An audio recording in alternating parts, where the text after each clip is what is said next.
Hey friends, Lindsay with the Restoration Project, and I am coming off a week of rest and relaxation and a lot of reflection and feeling great. So I hope that you get to enjoy that too during this season. It's a great time to think about the year in retrospect and reflect and celebrate. We just don't take enough time to do that. And so that's what I wanted to share with you today. I always walk the walk that I'm asking other people to walk, I guess you would say.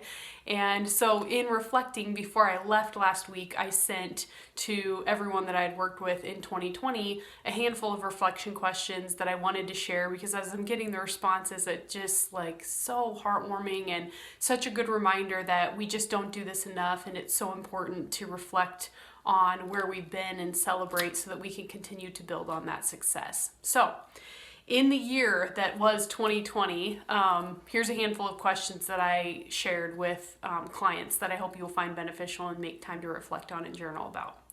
The first one I stole from my business coach. He is so fantastic.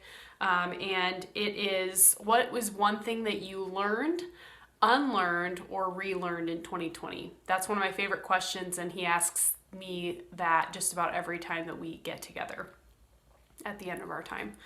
The second question was more geared toward 2020. So, what did I change about myself that impacted my life and work in a positive way?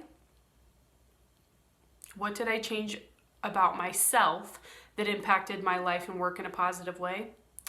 The third question is, what unplanned events did I handle particularly well now that I look back on them?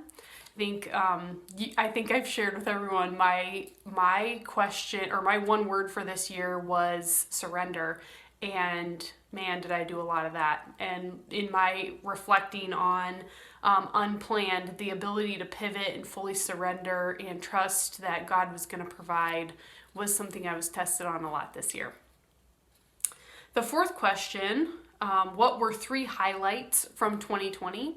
So it could be things that you did, goals you accomplished, people you met, people you got to spend time with.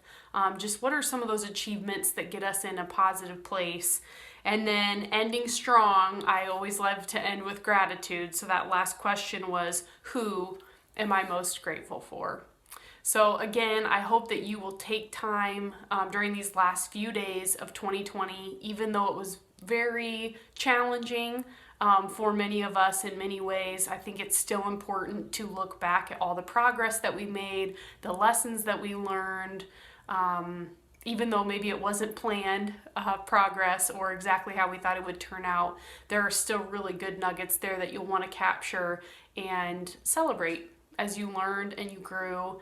And I just wish you all of the best in 2021, and I'm so excited to see where each of us go in the next year.